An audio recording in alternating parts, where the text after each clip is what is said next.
Hi guys, welcome back to my channel Glam and Glow. Hope you are doing well. Today I'm gonna create a braided band using only two bobby pins and one rubber band. Yeah, you heard it right. So I'm gonna comb my hair, which I have air dried it, and I don't need any other instrument. I'm gonna take back section hair strands and just start pleating them together.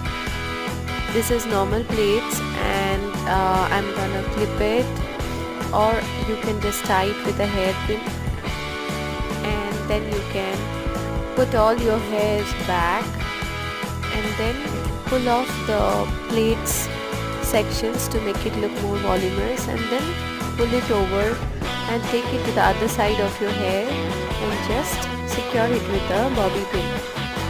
So I did it here at that point, you can see, and this part also I have secured it with a bobby pin together to make it a hairband.